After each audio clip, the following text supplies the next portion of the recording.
Hello दोस्तों, max education में आप सभी का स्वागत है। तो दोस्तों, यूपी लेखपाल यूपी पुलिस के लिए हिंदी के मोस्ट इंपॉर्टेंट प्रश्नों के साथ हाजिर हैं। ये प्रश्न आपके एग्ज़ाम के लिए मोस्ट इंपॉर्टेंट होने वाले हैं। हम हिंदी के वो प्रश्न करेंगे जो आपके एग्ज़ाम में 110% आपको देखने को मिलेंगे। तो चलिए दोस्तों, शुरुआत करते हैं आज के पहले प्रश्न की। पहला प्रश्न आपकी स्क्रीन पर ये रहा और बहुत ही बेहतरीन प्रश्न है। प्रश्न कह रहा है कि मुख्य अतिथि के सम्मान में यह आयोजन किया गया। रेखांकित शब्द का कारक आपको बताना है। देखिए, तो अगर हम इसमें विभक्ति की बात करें तो इसमें हमें विभक्ति जो है वो में मिल रही है, ठीक है। और में विभक्ति जो हमें पता है, ये में और जो पर होती है ये हमें अधिकरण में मिलती है। कहाँ पर? अधिकरण कारक में मिलती है। कहाँ पर सर? अधिकरण कारक में मिलती है। तो इसके लिए इस क्वेश्चन का राइट आंसर क्या होगा सर? अधिकरण कारक इस क्वेश्चन का बिल्कुल करेक्ट आंसर हो जाएगा, ठीक है। मुख्य अतिथि के सम्मान में यह आयोजन किया गया, तो अधिकरण कारक यानी कि ए इस क्वेश्चन का बिल्कुल करेक्ट आंसर होगा, ठीक है। कर्ता की बात करें, कर्ता में ने प्रसर्ग जुड़ा होता है, कर्म में सर को प्रसर्ग जुड़ा होता है और संप्रदान में के लिए होता है। संप्रदान सर किसके लिए होगा? तो के लिए जो होता है वो संप्रदान के लिए होता है, ठीक है। चलिए अगले प्रश्न पर दोस्तों चलते हैं। अगला प्रश्न आपकी स्क्रीन पर ये रहा। विलोम शब्द के बहुत ही बेहतरीन प्रश्न आपको दिए गए हैं। 4 ऑप्शन हैं, राइट आंसर क्या होगा? कह रहा आपको अशुद्ध विलोम युग्म का चयन करना है, कौन सा इनमें से अशुद्ध होगा? कर्कश का मधुर दिया गया है, अनैश्वर्य ऐश्वर्य का अनैश्वर्य है, ऋजु का वक्र है, ऐहिक का लौकिक है। तो कौन सा इसमें गलत है? तो मैं आपको बता देता हूं दोस्तों, इनमें से आपका ये वाला जोड़ा जो है वो गलत दिया गया है। राइट आंसर होगा ऐहिक का क्या होगा? ऐहिक का पारलौकिक होता है, ठीक है, ठीक है। ऐहिक का क्या होगा? पारलौकिक होता है, पारलौकिक, या इसको पारलौकिक भी कहते हैं और देहिक भी कहते हैं। क्या कहते हैं सर? देहिक भी कहते हैं। और लौकिक का अलौकिक हो जाएगा। क्या हो जाएगा सर? अलौकिक हो जाएगा। ये आपका गलत दिया गया है, आपको याद रखना, ठीक है। अलौकिक हो जाएगा, तो राइट आंसर चौथा ही होगा, ठीक है। चलिए अगला क्वेश्चन दोस्तों, आप अपना स्कोर हमें लास्ट में ज़रूर बताएं, आप इन प्रश्नों में से कितने का स्कोर करते हैं। और किसी भी क्वेश्चन में अगर आप लोगों को डाउट रहता है तो आप उसे कमेंट बॉक्स में लिख देंगे, ठीक है। इनमें से आपको बताना है अशुद्ध पर्याय शब्दों का चयन कौन सा है, बताइए। इनमें से कौन सा अशुद्ध है? अरविंद कंज नलिन है, दस्यु मूषक खनक है, अगार नीलय धाम है, पीयूष सुधा द्रग है। तो चलिए मैं बता देता हूं, देखिए अरविंद कंज ये तो कमल के हैं, दस्यु मूषक खनक ये आपको नहीं मालूम है तो ये डाकू चोर के होते। किसके? डाकू हो गया, चोर हो गया, किसके है? दस्यक मूषक खनन, ये तीनों है। पीयूष द्रग जो है सुधा ये उसके वजह, लेकिन द्रग जो है ये आंख का होता है, ठीक है। ये किसका होता है? आंख का होता है। तो आपका यही चौथा ही गलत हो जाएगा क्योंकि आपसे अशुद्ध पर्याय पूछा गया है, ठीक है। बाकी सभी एक तरह के, लेकिन ये आपका ये पीयूष सुधा अलग दिएगा, द्रग जो है वो आंख का पर्यायवाची होता है, तो आपका ये अलग हो जाएगा, ठीक है। इंपॉर्टेंट प्रश्न है, आपको ये भूलना नहीं है, ठीक है। चलिए, और अरविंद कंज ये तो आपको पता कमल का होता है और अगर वाला वो घर के हैं, ठीक है। चलिए अगला प्रश्न कह रहा है इनमें से कौन सा शब्द अरुण का समानार्थी है? तो दोस्तों यूपी, मान लिया जैसे यूपी लेखपाल में कुछ हमें सीमित सिलेबस दिया गया, यूपी लेखपाल में बहुत कम चैप्टर है। अगर मान लिया कोई क्वेश्चन इधर उधर का आपको मिलता है सिलेबस में, तो आप उसे ये मान लिया कि पुलिस में आ सकता है, क्योंकि हमें पुलिस वाले भी बच्चों को लेकर चलना है, ठीक है। क्या निम्नलिखित में से कौन सा अरुण का समानार्थी है? सूर्य हो जाएगा। कह रहा अरुण का समानार्थी नहीं है सूर्य। सूर्य का सारथी कुमकुम और निम्बा। ये अभी जेल वार्डन का पेपर हुआ था, ये उसमें क्वेश्चन आया था, तो आपको याद रखना जो निम्बा फल होता है, बिंबा फल, ये जो होता है बिंबा फल, ये उसका नहीं होता है। किसका? अरुण का समानार्थी वहाँ की सूर्य होता है, सूर्य का सारथी और कुमकुम भी होता है, ठीक है। तो राइट आंसर चौथा इस क्वेश्चन का बिल्कुल करेक्ट आंसर हो जाएगा। एक और क्वेश्चन दोस्तों देखते हैं, ये रहा आपकी स्क्रीन पर। दोस्तों सभी प्रीवियस ईयर क्वेश्चन है, जो भी मैं क्वेश्चन ला रहा हूँ आपके एग्जाम की दृष्टि से बहुत इंपॉर्टेंट है, ठीक है। अच्छा, कह रहा है पेड़ से पत्ता गिरा, यहाँ पेड़ से कारक कौन सा? देखिए, से विभक्ति हमें 2 जगह देखने को मिलती है। मैंने कल भी आपको बताया था, कल वाला वीडियो अगर आपने नहीं देखा तो उसे जाकर देख सकते हैं, मोस्ट इंपॉर्टेंट वो भी हो जाएगा। से मैंने विभक्ति आपको 2 जगह बताई थी, एक तो आपको कर्ण कारक में बताई थी और एक आपको अपादान कारक में बताई थी, ठीक है। अपादान कारक में बताई। जैसे कर्ण कारक कैसे होगा, अब यहाँ पर दे दिया पेड़ से पत्ता गिरा, तो मैं आपको बता देता हूँ, यहाँ मान लिया ये पेड़ है और ये आपकी जमीन है, तो जो पत्ता है वो गिरकर कहाँ पर? जमीन पर आ गया, तो यानी कि अलग हो गया। तो क्या होगा? अलग जहाँ पर हो गया वहाँ अपादान कारक होता है। क्या होता सर? अपादान कारक होगा। और कर्ण कारक कैसे होगा? जैसे कह देता ये जो कह देता बच्चे बच्चे बच्चे बस से स्कूल जाते हैं। मैंने ये उदाहरण कल भी करवाया था, बस से स्कूल जाते हैं। क्या जाते हैं सर? स्कूल जाते हैं। अब देखो स्कूल जाते हैं, बच्चे स्कूल जाते हैं, तो बस ये क्या है? बस जो है ये साधन के, हालांकि से इसमें भी लगा, लेकिन क्या है? साधन के रूप में। किससे जाते हैं? तो बस में बैठ कर जाते हैं, यानी कि बस से जाते हैं, साधन के रूप बस प्रयोग हुआ, तो यहाँ पर कर्ण कारक हो जाएगा, ठीक है। संप्रदान, जैसे माता ने कंबल दिया, मतलब किसको?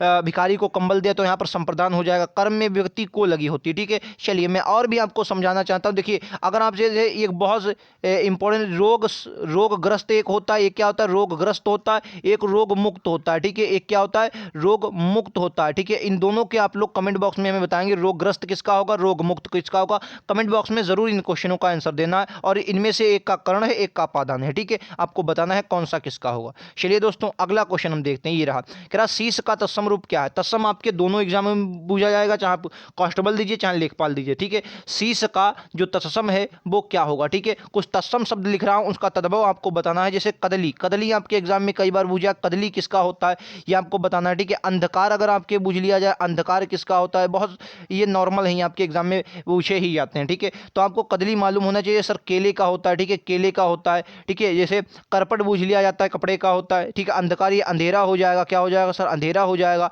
ये आपको याद है। और शीर्ष क्या है सर, शीर्ष, शीर्ष क्या हो जाएगा, शीर्ष हो जाएगा। तीसरा इंपॉर्टेंट प्रश्न है, आपको ये भूलना नहीं है। अगला प्रश्न ये रहा आपकी स्क्रीन पर, कह रहा उपत्यका का अर्थ क्या होता है। क्या सर उपत्यका का अर्थ क्या होता है, सूर्य जिस पर्वत के पीछे से निकलता हो। राइट आंसर क्या होगा इसका, क्वेश्चन का राइट आंसर क्या होगा, कह रहा है उपत्यका का अर्थ क्या होगा। तो आपको कई ऑप्शन दिए हैं, जिस कह रहा सूर्य जिस पर्वत के पीछे से निकलता है, प्राणियों के पेट का एक अंग होता है, पर्वत का शिखर होता है, या पर्वत के पास की भूमि। तो उपत्यका सर किसको कहते हैं, उपत्यका कहते हैं पर्वत के पास की भूमि को। किसको सर, उपत्यका कहते हैं पर्वत के पास की भूमि को। तो चौथा इस क्वेश्चन का दोस्तों बिल्कुल करेक्ट और बहुत ही शानदार प्रश्न होगा। ये प्रश्न आपके लिए इंपॉर्टेंट है, तो आप इस पर इंपॉर्टेंट की मोहर लगाएंगे, स्टार लगा लेंगे। शानदार प्रश्न है। एक और प्रश्न मैं आपको दिखाता हूं, चलिए इस क्वेश्चन का राइट आंसर आपको देना है। इनमें से बताना कौन सी वर्तनी शुद्ध है, कौन सी वर्तनी सही है। अनुग्रहित दिए गए, अनुग्रहित किस प्रकार से लिखा जाता है ये आपको बताना है, ठीक है। अनुग्रहित किस प्रकार से लिखा गया जाता है ये आपको बताना है। तो मैं आपको बता देता हूं, अनुग्रहित जो ये वाला लिखा गया है बिल्कुल सही होता है, ठीक है। अनुग्रहित क्या है,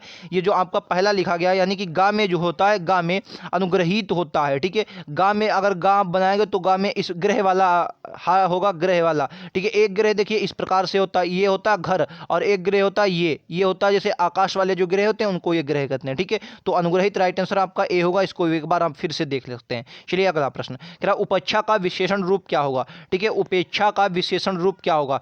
देखिए विशेषण भाववाचक क्रिया से विशेषण बनते हैं, विशेषण से भाववाचक संज्ञा बनती है, तो आपको ऐसे याद रखना है। तो क्या होगा उपेक्षा, अपेक्षा का विशेषण रूप अपेक्षित होता है। क्या होता है, अपेक्षा का जो विशेषण रूप होगा वो अपेक्षित होगा। दूसरा इसका बिल्कुल करेक्ट आंसर है और बहुत ही बेहतरीन आंसर है, याद रखेंगे। दूसरा इसका राइट आंसर है, ठीक है, बिल्कुल करेक्ट आंसर है, आपको याद रखना। अगला प्रश्न कह रहा जिसकी पूर्व से कोई आशा ना हो। बहुत ही बेहतरीन प्रश्न, कह रहा जिसकी पूर्व से कोई आशा ना हो, उसके लिए एक शब्द क्या होगा, प्रत्याशा होगा, अप्रत्याशित होगा, अपरिमेय। अपरिमेय होता है जिसकी परिमेय मतलब जिसको परिमित ना किया जा सके, जिसका परिमेय ना हो उसे अपरिमेय कहते हैं। अनाहूत जो आहूत ना हो, ठीक है। तो राइट आंसर क्या अप्रत्याशित होगा, ठीक है। प्रत्याशित अप्रत्याशित, जिसकी पूर्व से कोई आशा ना की गई, अप्रत्याशित होगा, कोई आशा ना की गई है, ठीक है। तो राइट आंसर क्या होगा, दूसरा इस क्वेश्चन का बिल्कुल करेक्ट आंसर होगा। चलिए अगला क्वेश्चन है, ये रहा आपकी स्क्रीन पर, कह रहा गोधूम का तद्भव क्या होगा। गोधूम का तद्भव क्या होता है, ठीक है, बताना है। चलिए गोधूम का मैं बता देता, गेहूं, गेहूं क्या होता है, गोधूम का होता है, गोधूम का गेहूं होगा। दूसरा इस क्वेश्चन का राइट आंसर, ठीक है। गोधूम सर क्या होता है, गेहूं होता है। अगला प्रश्न कह रहा निष्कपट का संधि विच्छेद क्या है। निष्कपट का संधि विच्छेद क्या होगा आपको बताना है, ठीक है। निष्कपट का संधि विच्छेद क्या होगा, निधन कपट, निषधन कपट, निषधन कपट, निधन कपट। तो क्या होगा, विसर्ग का सा में परिवर्तन, तो विसर्ग संधि इसमें हो जाएगी। पहला इस क्वेश्चन का बिल्कुल करेक्ट आंसर, ठीक है। चलिए अगले प्रश्न पर दोस्तों चलते हैं। बहुत सरल क्वेश्चन है ये, आपके इजीली से कर सकते हैं आप। अगला प्रश्न ये रहा, कह रहा आप ठीक समय पर आ जाना। इसमें आपको कारक बताना है, इसमें क्या है कारक बताना, आप ठीक समय पर आ जाना, ठीक है। इसमें क्या विभक्ति देगी है, इसमें भी पर विभक्ति देगी। और देखिए मैं आपको बता दूं, जहां भी समय का बोध होता है, जहां भी समय का बोध है वहां पर अधिकरण लगाएंगे। ठीक समय पर, कह रहा ठीक समय पर आ जाना, तो राइट आंसर क्या होगा, अधिकरण होगा, अधिकरण होगा, अधिकरण इस क्वेश्चन का बिल्कुल करेक्ट आंसर। ठीक समय पर आ जाना क्या है, अधिकरण क्वेश्चन है, इसका राइट आंसर क्या होगा, ऑप्शन नंबर डी होगा, ठीक है। अगला प्रश्न ये रहा आपकी स्क्रीन पर, क्या निम्नलिखित में से पुल्लिंग शब्द आपको बताना है, जो आपके लिए मोस्ट इंपोर्टेंट है। पुल्लिंग स्त्रीलिंग से क्वेश्चन बनते हैं, ठीक है। पुल्लिंग शब्द कौन सा है, कढ़ी है, चील है, संतान है, या सरसों है। देखिए क्या होता, कढ़ी होती है, चील उड़ी, संतान हुई लेकिन सरसों हुआ। ठीक है, सरसों क्या है, सरसों चौथा, यानी कि ये क्या है, पुल्लिंग शब्द है, याद रखें। क्या है सर, सरसों पुल्लिंग शब्द है, भूलेंगे नहीं, इंपॉर्टेंट है, आपको याद रखना, ये इंपॉर्टेंट है आपके एग्जाम की दृष्टि से। ठीक है, चलिए एक और प्रश्न मैं आपको दिखाता हूँ। अगला प्रश्न कह रहा कार्य आरंभ में ही विघ्न पड़ता है, तो इसमें मुहावरे का अर्थ क्या होगा। कह रहा कार्य आरंभ में ही विघ्न जब पड़ जाता है, इस मुहावरे का अर्थ क्या होगा। सिर मरना, सिर पर सेहरा बांधना, सिर पर सेहरा बांधना तो शादी करना, सिर मुड़वाते ही ओले पड़ना। राइट आंसर क्या होगा, तीसरा इस क्वेश्चन का बिल्कुल करेक्ट आंसर होगा। और बहुत ही बेहतरीन प्रश्न है। कह रहा जैसे ही आपने कार्य को आरंभ किया और विघ्न पड़ गया, यानी कि सिर मुड़वाते ही क्या हुए, ओले पड़े। राइट आंसर क्या होगा, तीसरा होगा। एक और क्वेश्चन ये रहा, कह रहा कालिंदी का पर्यायवाची क्या, कालिंदी का पर्यायवाची क्या है। सरस्वती हो जाएगा, लक्ष्मी हो जाएगा, गंगा हो जाएगा, यमुना हो जाएगा। कालिंदी का पर्याय क्या हो जाएगा, सरस्वती, लक्ष्मी, गंगा, यमुना। तो कालिंदी ये यमुना का पर्यायवाची किसका है सर, यमुना का पर्यायवाची चौथा इस क्वेश्चन का बिल्कुल करेक्ट आंसर होगा। कालिंदी यमुना का पर्यायवाची, राइट आंसर क्या होगा, चौथा होगा। कालिंदी यमुना का पर्यायवाची है। ठीक है, चलिए अगला प्रश्न ये रहा, कि दिए गए शब्द के पर्यायवाची शब्द का चयन करें। दिए गए शब्द के पर्यायवाची शब्द का चयन करें। गोधुली, गोधुली का पर्यायवाची क्या होगा। ठीक है, गोधुली। और गोधुली किसे कहते हैं, जब हम वाक्यांश में गोधुली देखते हैं, कह रहे हैं जब लोग क्या करते हैं, जब अपने जानवर चराकर क्या करते हैं, जब घर को लौटते हैं, उसे भी गोधुली कहा जाता है। जब हम अनेकार्थी शब्द पढ़ते हैं, एक अनेक शब्दों के लिए एक पढ़ते हैं। फिलहाल संध्या को क्या कहता है, गोधुली। गोधुली क्या होता है, संध्या होता है, आपको भूलना नहीं है, पर्यायवाची मोस्ट इंपॉर्टेंट। ठीक है, गोधुली संध्या का पर्यायवाची है, इंपॉर्टेंट प्रश्न है, भूलना नहीं है। चलिए एक और प्रश्न मैं आपको दिखाता हूँ। अगला प्रश्न कह रहा सही बर्तनी बताना है। दुर्लभ किस प्रकार से सही लिखा जाता है। ठीक है, दुर्लभ जो है किस प्रकार से सही लिखा जाता है, ये आपको बताना है। तो दुर्लभ ये तो आप एजली कर सकते हैं, दुर्लभ ये दोनों सही लिखे हैं, ये देखिए दोनों सही लिखेंगे। ठीक है, ये भी दुर्लभ सही है, ये भी सही है। ठीक है, ये दोनों आपके सही लिखे गए, दूसरा और तीसरा ये दोनों आपके सही लिखे हैं, याद रखेंगे। ठीक है, दुर्लभ दोनों सही लिखेंगे। अगला प्रश्न क्या दिए गए वाक्यांश में एक शब्द बताना है जो दूर की सोचता हो।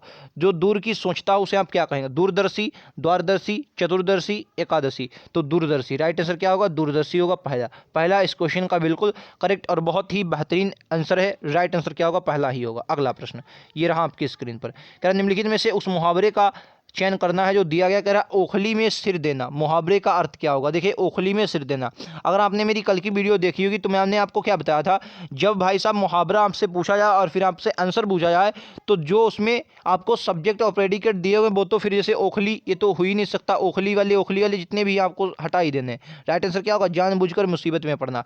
क्योंकि जिस प्रकार से मुहावरा क्या होता है, मुहावरा इस प्रकार से सेट किया जाता है कि जो ऑप्शन आंसर में होगा वो आपका मतलब जो प्रश्न होगा वो आंसर में हो ही नहीं सकता, आप प्रयोग में उसे लिख ही नहीं सकते। ठीक है, वही मुहावरा होता है। ठीक है, तो इस क्वेश्चन का राइट आंसर चौथा का मतलब जानबूझकर मुसीबत में पड़ना, ओखली में सिर देना। कहते हैं ओखली में सिर देना तो मुसलों का क्या डर।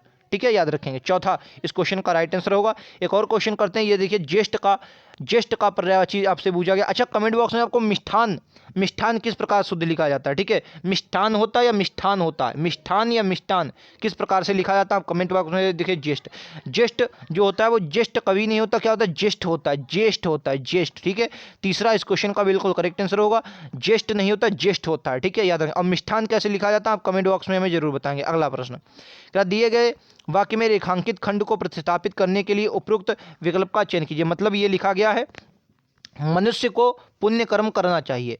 ठीक है, अगर आप मनुष्य को पुण्य कर्म करना चाहिए तो आपको बताना है इनमें से कौन सा सही हो जाएगा, पुण्य कर्म करना चाहिए। ठीक है, इनमें से आपको बताना कौन सा सही है।